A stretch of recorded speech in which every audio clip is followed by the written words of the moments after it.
dia com relações internacionais. Temate vai dar uma volta ao mundo.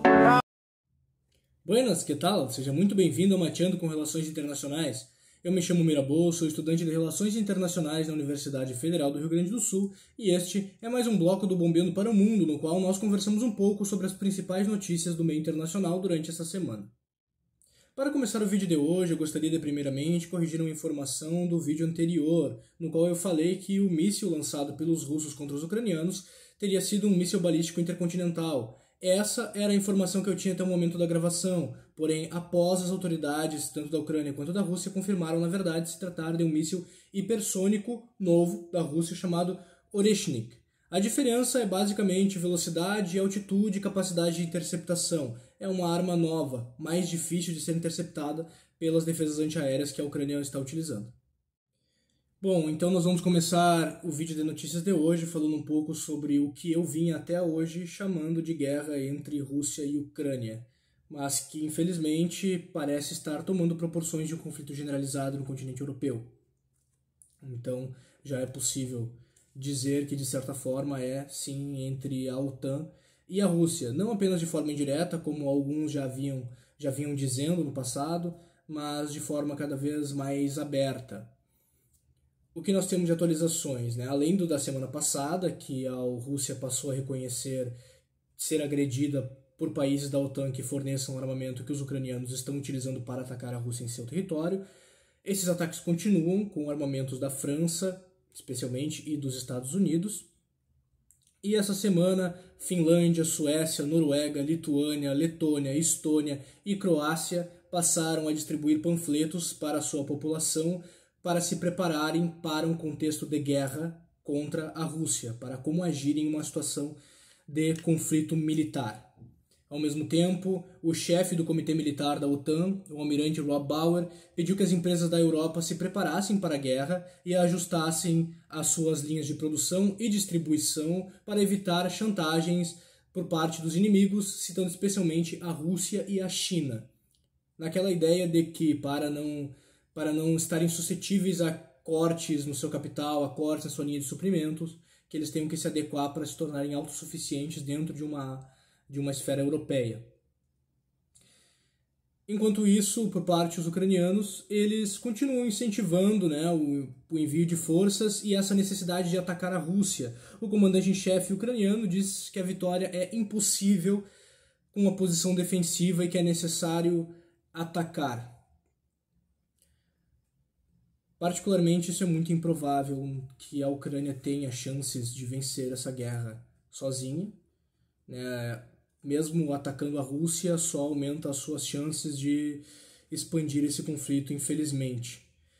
E durante essa semana também na Itália ocorreu uma reunião entre ministros das relações exteriores dos países membros da OTAN para tratarem justamente do conflito com a Rússia e sob a possibilidade de que Donald Trump, ascendendo à presidência dos Estados Unidos, reduz o auxílio militar à Ucrânia, a França, o Reino Unido e a Polônia, por meio dos seus ministros de relações exteriores, anunciaram estar já finalizando os preparativos de uma coalizão militar para enviar tropas europeias para lutar na Ucrânia contra a Rússia.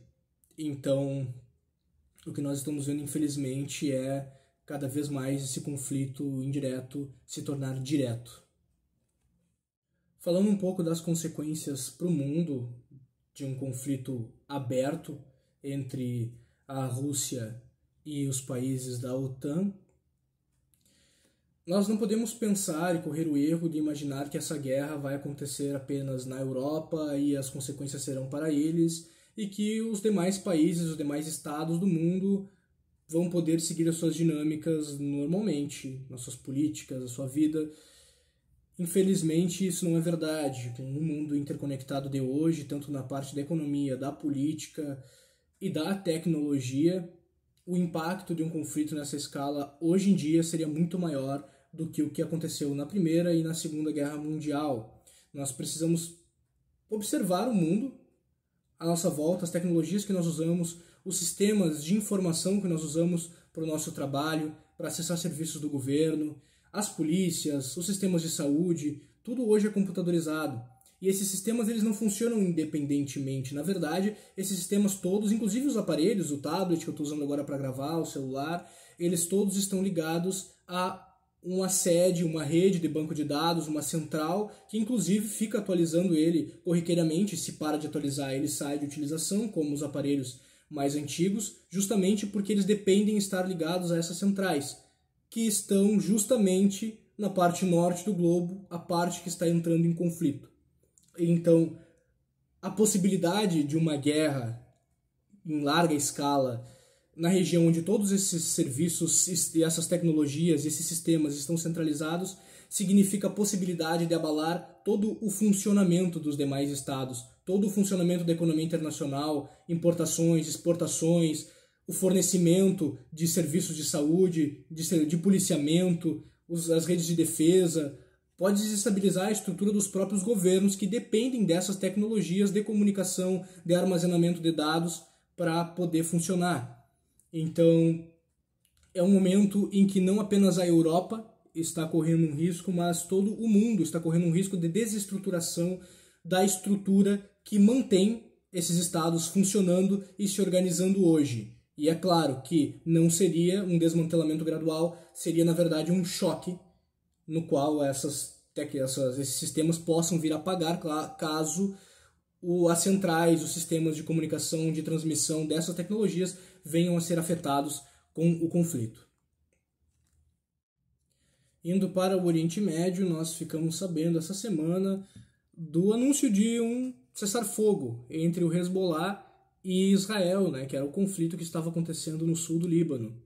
A França e os Estados Unidos teriam intermediado esse acordo de cessar-fogo que duraria 6 meses. Na prática, não se está verificando o cumprimento desse cessar-fogo. Na realidade, tanto Israel quanto o Hezbollah se acusaram de violar o cessar-fogo.